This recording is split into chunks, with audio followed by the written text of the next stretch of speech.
Well, the Warriors just had a couple of feel-good victories. They were feel-good. They were solid, resounding, makes you confident about their title chances victories, but they were home victories. The Golden State Warriors are going back on the road for what could be very possibly the most pivotal road trip of the season. 5 games that could decide where the Warriors are, and Kylen Mills and I are going to break that down. We're also going to talk about last night's game. Happy birthday, Steph and Curry. He's 35 and still going strong. This is Locked On Warriors. You are Locked On Warriors, your daily Golden State Warriors podcast. Part of the Locked On Podcast Network, your team every day.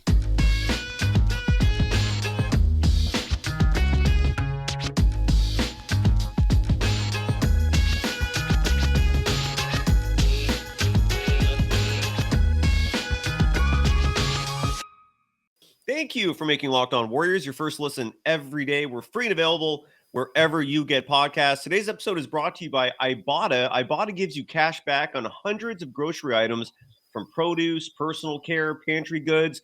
Right now, Ibotta is offering your listeners $5 just for trying Ibotta by using the code LOCKED when you register. So it's IBOTTA, Ibotta. Use the code LOCKED, LOCKED, when you register. Go to the App Store or Google Play Store and download the free Ibotta app. You can follow Kylen Mills on various social media platforms, Twitter, Instagram, TikTok, at her name. Super easy, Kylen Mills. You can follow me, Cyrus Saatsaz, on Twitter at DogSurfRoadshow. Kylen, I didn't get a chance to talk to you last night. That was an awesome victory, a feel-good victory. The Warriors prevented a season sweep by the Suns. Would have been the first time in Clay, Steph, and Dre's history that they would have been swept in a season series. Still the first time they've ever been beaten 3 times in a season by one team. But nonetheless, they prevent the season sweep. I thought it was an awesome game. What was your immediate reaction? And great to see you. Good to see you, Cyrus, and hello to everyone joining us in the chat. Dynasty Dom, what up? Happy to have you here. Jill, hello as well. I thought it was a great win for the Warriors. I'm just having a hard time of really celebrating these home wins because this is exactly what they've been doing all season. Now the question is, how do they bottle it up and take it on the road? But still, I thought it was awesome to see. Klay Thompson was in his bag. He was super efficient shooting the basketball. In addition to 38 points, he was shooting 61% from the floor, 57% from 3. So he was efficient, which is a huge question mark for me with Klay, because sometimes he puts up big numbers, but that's just because he's firing shots non-freaking stop. He was efficient last night, so I was excited to see that. Overall, I thought the Warriors' second unit played well. I liked the contributions off the bench. I thought Jordan Poole looked better. He did have a couple turnovers late in the game that were a little bit sus, and some people were pointing out on Twitter that I saw. Fair enough. But in general, I thought that Jordan Poole came out and looked really strong. And overall, it was a good team win. The Warriors' defense looked much better. And so, I think that it's great. But now the question is, can they win a game on the road? You've got a 5-game road trip coming up. The Warriors can't afford to go 0-5. They are just 3 games up on the 11th or 12th spot in the West, I believe. And so, there's not a big margin for error here. Yeah, the Jazz are in 12th right now, and the Warriors are 3 games up on the Jazz. So there's just still so much parity between even the 4 spot right now. The Warriors are in the 5th seed if the season were to end today. The Suns a game and a half ahead of them. So from 4 to 12, there's just not a lot of leeway and room for error. So the Warriors cannot afford to lose 5 straight on the road. They've got to figure it out how to translate what they were doing last night into road victories. Absolutely. And this road trip is massively huge. Huge. I feel like the team at least is cognizant of the importance of this upcoming road trip. I thought last night's game was huge for the reasons you cited. Jordan Poole actually had a great game. He shot 50% both from the field and from beyond the arc. And then in the post game, we had something that I haven't seen in a long time. If you ask me if I could remember the last time I saw the Splash Brothers up on the podium together, I couldn't tell you. I mean, could you remember the last time those two shared the podium together? It's been ages. And that rarely ever happens. Players rarely ever do that. So it is a unique situation, at least in the NBA. Agreed. I mean, in the playoffs, you see it sometimes, but I don't even remember those two doing it in the postseason in recent history. Nonetheless, they shared the podium together. And I thought it's apropos to play this clip because they talk about the upcoming road trip. So here is Klay and Steph, also known as the Splash Brothers. Clay, we ask all you guys about why can't this happen on the road? What's happening on the road? Do you guys think, why can't we do this on the road this season? I think we're going to do it with these next 5 games. I think we're going to come out of this road trip with a lot of great momentum. And although history this season has been not so good to us, I think it's our time to, ramp up our ability to win games. Absolutely. And these are huge games. It starts with the LA Clippers tomorrow night. And the winner of that, I believe, has sole possession of the 5th seed, because right now the two teams are tied for 5th. You've been tweeting, and I love this. You've been tweeting about Andre Iguodala. Let's just get into this now. Andre Iguodala last night. I thought Andre Iguodala, that was the first time he looked good since he came back. The rust looked like it was shaken off. He was playing important minutes. He was playing great defense. He looked good passing the ball, looked good handling the ball. He's never looked good shooting the ball, so that's fine. But look, Andre, we all know, even though you're 39 years old, you can still dunk the ball. We know it. We've seen it. And then, Kylen, you informed me and you tweeted something out about the injury report for tomorrow's Clippers game. What's going on there? And just talk about Andre from your perspective, please, because you've been cracking me up on Twitter. Well, Andre Iguodala was ruled out for tomorrow's game reportedly because of wrist pain, wrist soreness. And I just kind of laughed. And, I think a lot of jokes were made on Twitter last night when it happened. But Andre Iguodala had a nasty reverse dunk against the Suns. And then he also went up another time and he got fouled while, going up pretty hard to the basket. He kind of fell forward and landed awkwardly on that wrist.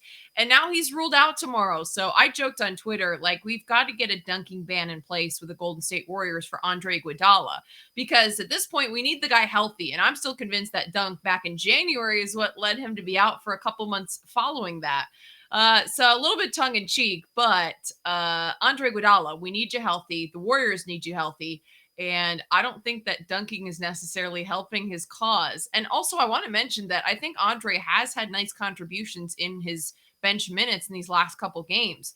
He's got to stay healthy, though. If he can't continue to contribute in that way, he could be a key piece in the Warriors' second unit. But the key is staying healthy. And at this point, Andre has struggled. So stop dunking.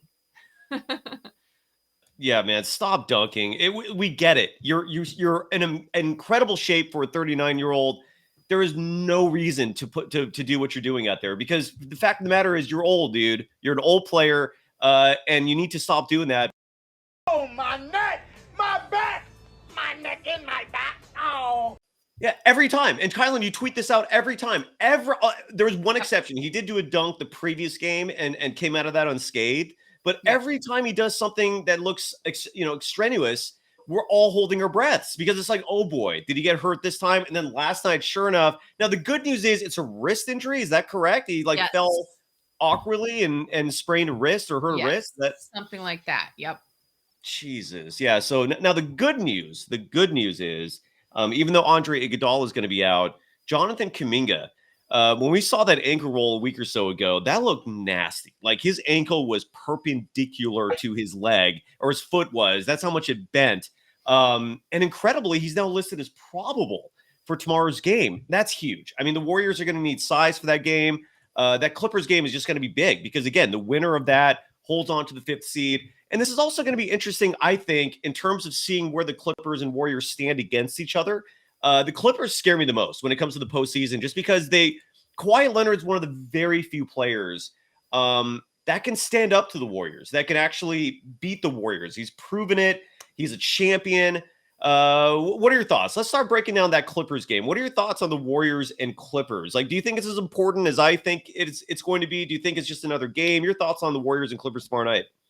At this point, every game is important for the Warriors. Like I mentioned, there's a lot of parity in the middle of the West, and they've got to secure one of those top 6 spots. The Warriors do not want to go into a play-in situation. So with 13 games left to go in the regular season, to me, every game matters. Going up against the Clippers, I think absolutely matters even more, because now you're talking about needing to get a road win against a playoff contender. And if you look at the Warriors' road wins throughout the season, they've only beat a playoff team, at least a playoff team that's in that position right now, that's in the top 6 in the East or West, once. Yeah. And that was the Cleveland Cavaliers. And that's it. So to me, this is going to be critical. In addition to any playoff team they play on the road, and I got to look to double check exactly what teams they do play down the stretch that are road games, but they've got to be able to beat playoff caliber teams not in Chase Center. To win a series in the postseason, you're going to have to beat good teams on the road. Of those 7 victories, they've only done that once. Only one team, the Cleveland Cavaliers, is a team that's in a top 6 position right now. Everyone else, I mean, they're beating the Spurs, they're beating the Rockets, the Thunder, for example, they've taken on the road, who actually beat them, and that was pretty bad. But still, I'm talking about beating bottom feeder teams on the road isn't necessarily a sign of life for the Warriors. They need to start proving they can beat teams that are in the mix on the road, because that's what it's going to take to win a playoff series. So to me, every single game counts. And this is the time where the Warriors need to step up and start playing with intensity and start playing like they care in the regular season. And that's one thing that has, just stood out to me is Draymond Green made a comment a couple nights ago after the game saying, in regards to some of the Grizzlies chatter, anyone can win in March. And I said it then. I said, anyone can win in March, but also you do have to show up at some point during the regular season. And to me, the Warriors' apathy towards regular season games has been a problem. They have to start winning now. They're not in a position where they have safely secured themselves into a postseason spot. Correct. You have to care about every single game from here on out. You have to win. And to me, the biggest thing is the team showing up on the road, playing with intensity, playing with energy, and playing good defense, which they just have not done. You mentioned Kawhi Leonard has the ability, we know, to beat the Warriors. They're going to have to figure out how to shut him down. But the big key to me is going to be defense, and then just bringing that intensity, bringing the fight, not giving up, making adjustments in the third quarter, which we've seen them. They're hot and cold, and how they come out after halftime. So there's a lot of different keys for me. But to me, this stretch, 13 games remaining in the regular season, everyone's important at this point because they're not safe. The Warriors are not safe. They go 0-5 in this road trip, and suddenly you're outside looking in. So they've got to win some of these games in this next upcoming 5-game stretch. You're absolutely right. There's only 13 games remaining in the regular season. That is insane. Crazy, right? It is. It really is crazy because the really encouraging thing about last night's game is it was the first time all year where the Warriors looked like a team that resembles a champion. This whole season, they just really just looked off. They've looked, just not their normal selves. And last night they looked good. Chico writes, I think Jonathan Kuminga is capable of replacing Wiggins, and Wiggins again has missed 12 games. I don't know if he's on the injury report for tomorrow's game. I don't know if there's indication yet if he's going to miss a 13th game. But Chico finished up the thought by saying the question is who's capable of replacing Jonathan Kuminga. Well, last night it was Andre Iguodala. That was where Iguodala stepped up. He basically replaced Kuminga and did a fine job doing so. And thankfully, even though Iguodala is out tomorrow, Jonathan Kuminga is listed as probable. Anthony Slater of The Athletic tweeted that indications are he's going to play. So let's hope that is the case. When we come back, Kylen, I want to ask you what your opinion is, and obviously give the answer after we give some love to our sponsor. I want to know what your opinion is regarding the Warriors and whether or not they're going to fill that 15th roster spot. Because right now it's not filled. And because of that, as people may or may not know, the two-way players could not play last night. My metaphor that I kept pulling out was Myers and Lacob took the credit card away from Steve Kerr. He can no longer spend whatever he wants on these two-way players. And I'm happy, obviously. I don't think I need to get into that, but I'd love your thoughts on that. Moses Moody, I thought, played great basketball. JaMychal Green, I thought, played great basketball. And Klay Thompson, that first half was one of the greatest first halves of his career. We've got a lot to discuss when we come back. First, we got a new sponsor here. They're called Ibotta. I believe they're like the jersey sponsor of the New Orleans Pelicans. Don't quote me on that. I heard someone mention that. But Ibotta is basically all about groceries, school shopping. You can earn cash back with Ibotta on every shopping trip. Ibotta gives you cash back on hundreds of grocery items, from produce to personal care to pantry goods. You can either link your loyalty account or upload your receipt after you shop and get your cash back. It's that easy. The average Ibotta user earns $120 a year in actual cash in their hands. That could cover the cost of an entire shopping trip. Or you could use your cash back to buy that flight you've been eyeing, that game you're dying to go to, the fancy dinner you've been craving. Right now, Ibotta is offering our listeners $5 just for trying Ibotta by using the code LOCKED, LOCKED, when you register. Just go to the App Store or Google Play Store and download the free Ibotta app and use the code LOCKED. Again, it's LOCKED. Ibotta, by the way, is spelled IBOTTA. That's Ibotta in the Google Play or App Store. And again, use that code LOCKED, like locked on.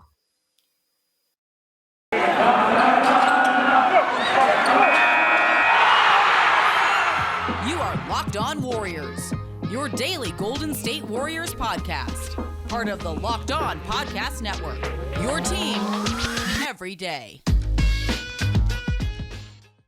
Thank you for making Locked On Warriors your first listen every day. We're free and available wherever you get podcasts. You follow the talented Kylen Mills on social media at Kylen Mills, primarily Twitter, Instagram, and TikTok.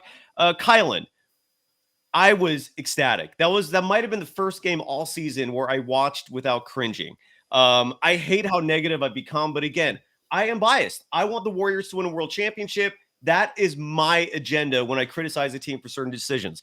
Last night, I was happy. Do you think this is going to hold? Do you think the 15th roster spot will stay empty and this is our final Warriors team? Do you think maybe Lamb or Ty Jerome will get that guaranteed deal? Your thoughts on the whole situation? I think the Warriors are going to wait as long as possible to make a decision on that 15th roster spot. And here's why. They'll leave it open if they feel like they can get consistent contributions from Andre Iguodala. Can JaMychal Green possibly be more consistent as a big option? And also, will Gary Payton II be healthy and be another reinforcement on defense? If all three of those things happen, then I think the Warriors feel good about the roster they have right now, and they don't feel like they need to sign an Anthony Lamb to that 15th spot. In terms of Ty Jerome, I also think that Gary Payton II could be a factor there, because then you're just looking at a team that is loaded with guards, and Gary Payton II brings the defensive energy that the Warriors need. Ty Jerome, I think, has served his purpose. I think he's done well personally. I know you've been critical of him. I don't mind him. I just don't think the Warriors need him at this point in the season. If Gary Payton II is healthy in time for the postseason, you've got Dante DiVincenzo, you've got Jordan Poole coming in off the bench. I just don't see the need for another ball handler. So to me, if all of the players come back, if everyone's healthy, and if Andrew Wiggins comes back, that's still a big question mark. Then I think maybe you feel okay without signing Anthony Lamb to that 15th spot. I personally would advocate and have all season in signing that 15th spot with a big. I still think a possible center or a stretch five would be the only thing that would really help the Warriors that they don't have right now. I don't think that's going to happen, but they do have Anthony Lamb as an option that I think Steve Kerr has been pretty upfront in that he would like to see on the full roster. But based on what Anthony Lamb brings, I don't think they necessarily need that skill set if everyone is back, if everyone is healthy. And that's why I think the Warriors are going to wait as long as possible, because a lot of those things are still question marks at this point. They can wait up until the end of the regular season on April 9th to decide to sign Anthony Lamb. And I think they're going to do exactly that unless we find out word one way or another. For example, if an injury happens to any one of those players. But I think with Andre healthy, with JaMychal Green playing more consistent or even just being an option on the bench, if Gary Payton II is healthy and if Andrew Wiggins comes back, I don't think they need to fill that 15th spot with an Anthony Lamb. I don't think he adds anything to that rotation that you're already looking at. So I think the Warriors are going to leave it to the last minute because those things are all question marks. Andre Iguodala out again tomorrow against the Clippers. He struggled with his health. We don't know when Andrew Wiggins is going to be back. The last word from Bob Myers is that Andrew Wiggins is expected to return at some point in the season. Does not have a timeline. Well, now the season is quickly coming to a close. Is he going to come back? When will he come back? That still remains to be seen. And then Gary Payton II, we did receive some good news that he is expected to be reevaluated on March 23rd, which was 10 days from when the Warriors made that announcement. From there, if he was healthy, I think then you're looking at another week before he could possibly be cleared to play in games. But still, that would give him a week or so remaining in the regular season to where Gary Payton II could possibly be reintegrated into this rotation before the postseason. So the Warriors could be looking up. Also, JaMychal Green, I think, has played better.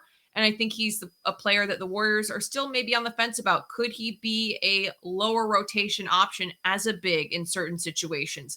So again, evaluating all these things in this final stretch of games, I think is going to be crucial for the Warriors. And that's where I think a decision could potentially be made last minute if one of those pieces falls apart. Yeah, JaMychal Green, I thought played excellent. I still honestly, I have full faith in him. it blows my mind a little bit when Kerr opts to go with Lamb over JaMychal. I know JaMychal has the wrist injury and that's affected his shooting a little bit. He's 6'8". He's a big. He's a monster, relatively speaking, compared to the rest of the Warriors roster. I don't mind him out there. Last night he had a solid game, played 21 minutes, scored 9 points, grabbed 7 rebounds, shot 3 3-point attempts, made one of them. Was 3 for 5 from the field. I thought he was solid. Got into that scuffle with Damian Lee at the end. Damian Lee got all feisty at the end. I think he got bitter that his Suns were losing the game at the end. I don't know if you noticed that. Damian Lee first got into it with someone else. I forgot who it was. Was it Poole? And then he smacked JaMychal Green in the back of the head. Yeah. And JaMychal Green was not going to put up with that at all. And he wanted some of that brouhaha. I love the moxie on him. So. Yeah, JaMychal Green played great. I thought Moses Moody played great. I know the stat sheet won't show it in his 15 minutes. He only went 1 for 5 from the field. But what I love is that one field goal he made was a dunk. And this was following a previous dunk getting blocked. And instead of getting discouraged, he just kept cutting. They gave the ball right back to him. Like very next play, I believe, he slammed it home. I think he got fouled in the play as well. I thought he was fine. And I honestly think if the Warriors give him those 15-20 minutes a night, they're good.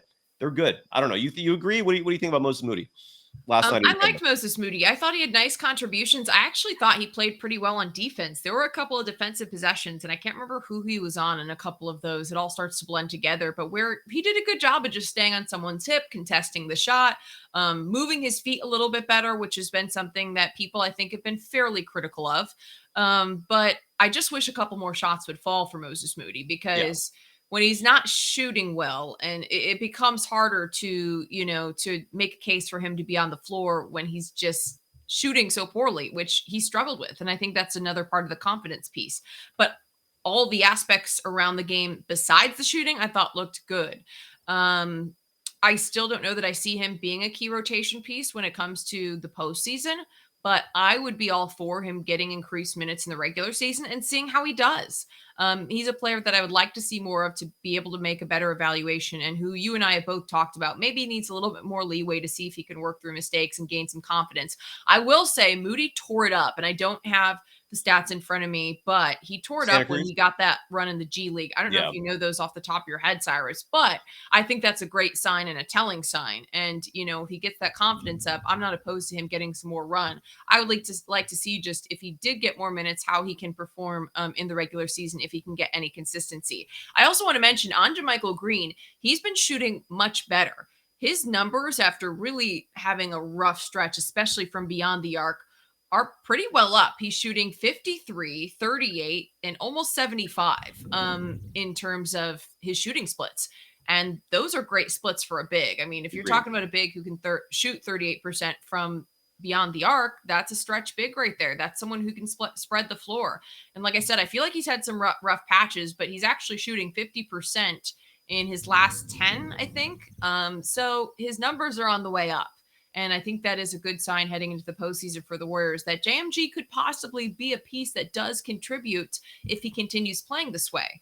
My struggles are that he has been inconsistent throughout the season. He has had times where he just is shooting not well at all. And if you take away the stretch big piece, he's not necessarily the best defender on the floor. But when he is making those shots, I think he can definitely have an impact on the floor spacing on offense. And right now he's doing that. So I'm not opposed to seeing what JMG can do as well, and seeing if he can continue to play consistently during this last stretch of regular season games. Yeah. A few people randomly, whether it's on social media, in our chat, they bring up that Moses Moody, like they're seeing him not playing good defense.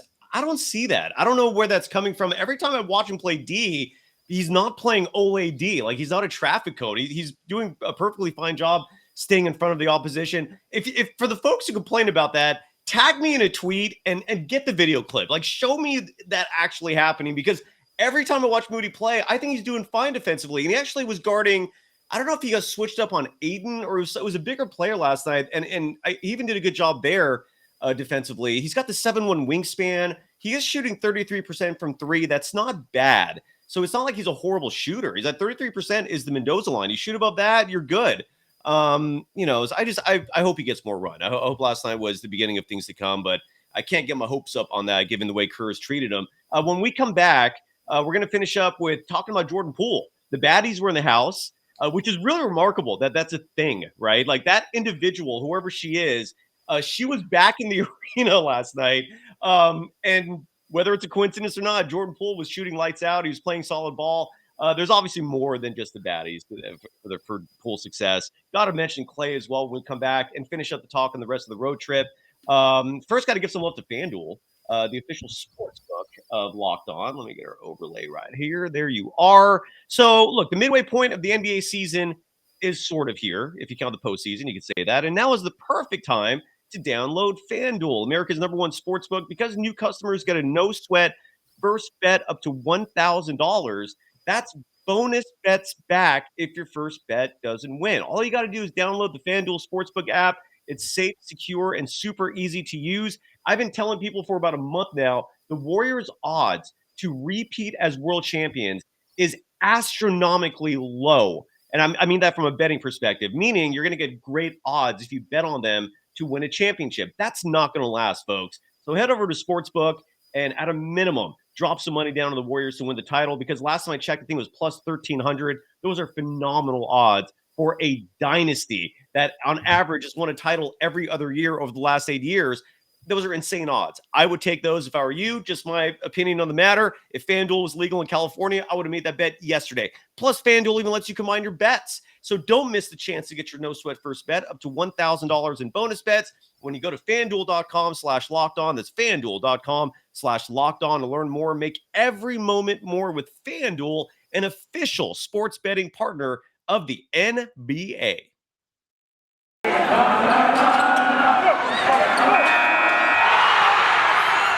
You are Locked On Warriors, your daily Golden State Warriors podcast. Part of the Locked On Podcast Network, your team every day.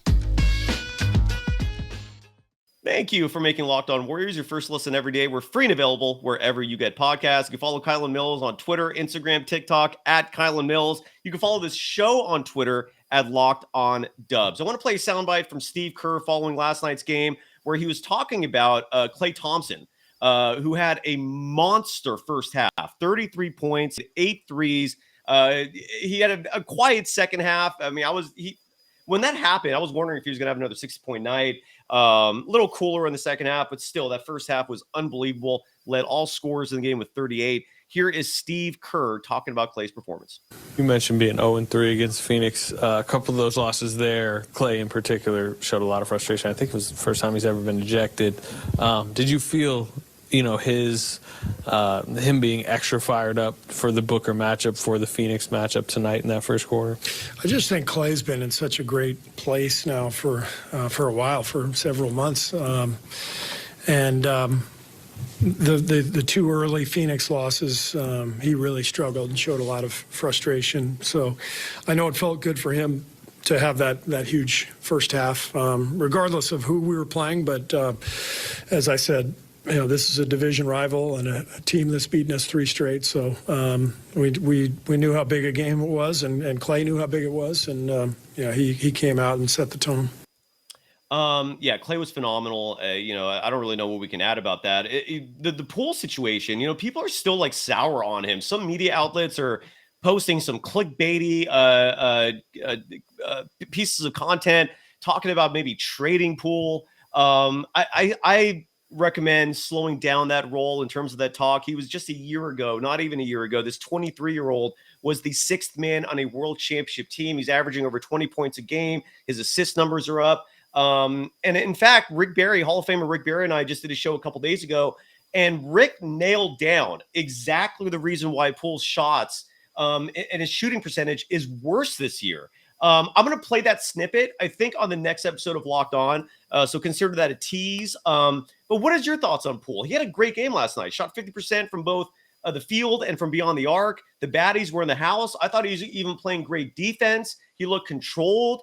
I think he had 3 turnovers, but 2 of those were kind of late game inconsequential turnovers. And by the way, I want to add real quick, the Moses Moody, that turnover at the end of the game, before he got pulled out, that was his only turnover of the game. So bad turnover, yes, but it was the only one.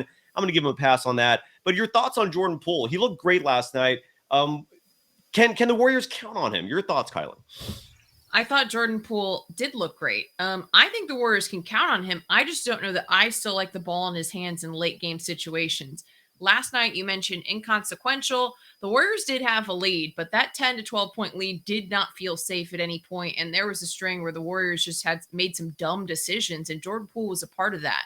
So that's my only real remaining criticism is Jordan Poole going to be reliable in late game clutch situations? That's my only question mark. I thought his performance overall very strong last night. He's at his best when he's attacking the basket and not forcing up threes or forcing shots, rushing shots in general. And I thought he did well yesterday. Defense still needs to be worked on. That's no secret to anyone.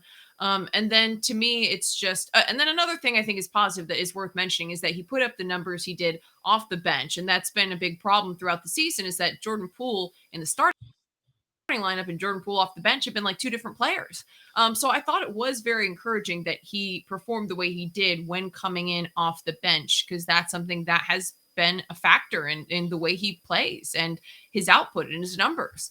So that was all positive. My only concern is just Jordan Poole taking care of the ball. You mentioned being under control. That's the big thing. Being under control in late game situations, calming down, staying composed, not doing too much, taking care of the basketball.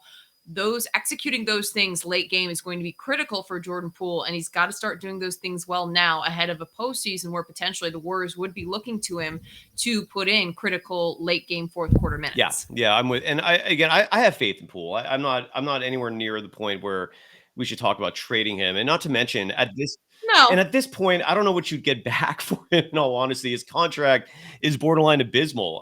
You're going to have to live with him at least for a little while. People in the chat are talking about Andrew Wiggins. The injury report does confirm that he's going to miss tomorrow's Clippers game. That'll be his 13-game miss this season.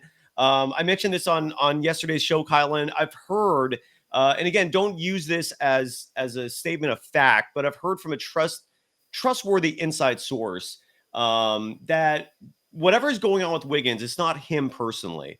Whatever it's going on, it's with someone he knows. And I'm just praying that it's not his kids, and I hope that one of his two daughters is not ill or something going on there. But I have faith he's going to come back. Like, do you think, in your opinion, just based on covering this sport as long as you have, being around the Warriors as much as you have, what is your intuition telling you, Kylen, regarding Wiggins? I think he's going to be back in time for the playoffs. What do you think? I'm inclined to believe that Andrew Wiggins will be back in time for the playoffs. One, that's what the Warriors brass has indicated. They did not have a set timeline, but they did say their belief in conversations with Andrew Wiggins was that he would return before a postseason run. Also, just knowing Andrew Wiggins, knowing his dedication to the Golden State Warriors, his dedication to basketball. And I think it's been unfair that it's been questioned in light of recent things that have gone on. The same thing happened last season and seasons past where he's been questioned. An article that I pointed out is something that I know your friend and a guy that both of us really respect and admire, Connor Letourneau, had mentioned in a podcast last season that Andrew Wiggins and his girlfriend, Michael, I'm guessing, I'm not sure how to say that. I thought it was Michelle, had discussions. Yeah, go ahead, sorry. I don't know. Sorry. Anyways, Andrew Wiggins and his girlfriend, I just didn't want to leave her as a nameless individual, but not positive there, that they had made a decision to delay her labor so that Andrew Wiggins could play in the Warriors regular season game. And to me, that's very telling of the level of dedication, both of Andrew Wiggins and his family. You also look at him taking a pay cut to stay with the Golden State Warriors, and that's a fact. He could have gotten more money to go elsewhere. And he flat out said that he wanted to stay with the Golden State Warriors because he wanted to be a part of this organization. So to me, I don't question that Andrew Wiggins would be here if he could be here, or if there wasn't something very major going on in his personal life, which needed his entire and immediate attention. But to me, that also says that if he can come back, he will. I would lean towards the fact that he would be back. The Warriors have indicated he should be back in time for the postseason. I'm going to choose to believe that. I don't know. It's tough because, it's like weeks. 1 week has turned into 2, has turned into 3, has turned into 4. And then you really start to question, is he going to be back or not? And so I don't know. I'm leaning towards him being back. But one thing I will reiterate is that I wish the best for his family, hope the best for him and his family.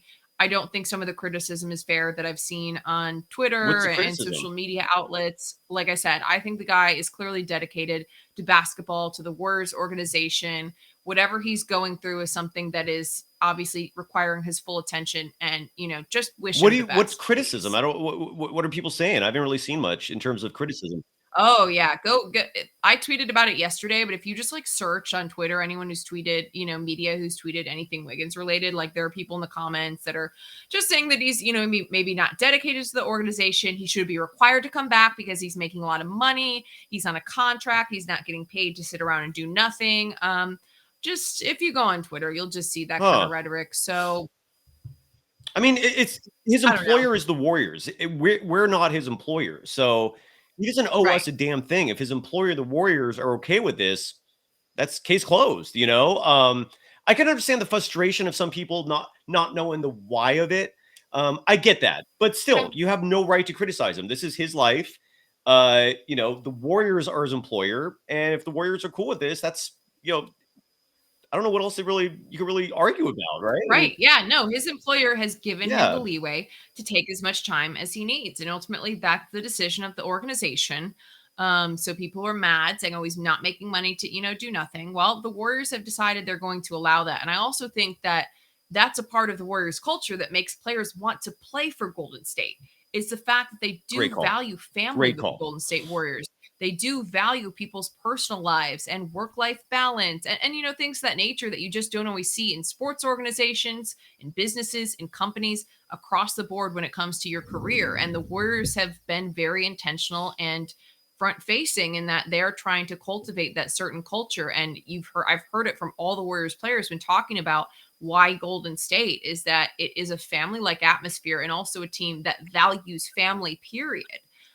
So if the Warriors are going to allow it, then I respect that. I understand that. And, we just hope that Andrew Wiggins gets through whatever he's going through and comes back. I will say a couple people mentioned in the comments, with every day that passes, they feel less likely. And I will say that I understand now maybe some more concern that it's now been 1 week, 2 weeks, 3 weeks, a month, now it is starting to get to be a longer time period where you wonder, is he actually coming back? But Yeah, and if he doesn't come back, the Warriors will have to figure something out. I know someone mentioned something in the comments about could Jonathan Kuminga possibly fill that role? I do think he has the potential. I know he doesn't necessarily have the refinement of Andrew Wiggins. Like, there's no question. I think Wiggins is the more polished player and the better player right now. But I think Jonathan Kuminga does have some of the tools that could potentially help fill that void. But we're just going to have to see because no one knows the answer right now. And I know people have questioned, well, why aren't the Warriors saying when he's going to be? I don't think the Warriors know. And I truly believe that. I don't think that they've been given a day or a time or I'm definitely not coming back. Like, I don't think the Warriors have any clear-cut answer as to when Andrew Wiggins is coming back, if he is. So I think we all just kind of wait and see and hope for the best for his family. And for anyone who criticizes his dedication, I would slow that roll immediately. This is someone who loves basketball. This is someone who I believe his girlfriend slowed down her labor so he could play in a basketball game. I forgot what the story is, but it's something along those. So she delayed her and Andrew. Obviously, I'm sure they decided this together, but they delayed induction. So she was going to have to be induced, which means, the doctors basically kind of move the process along.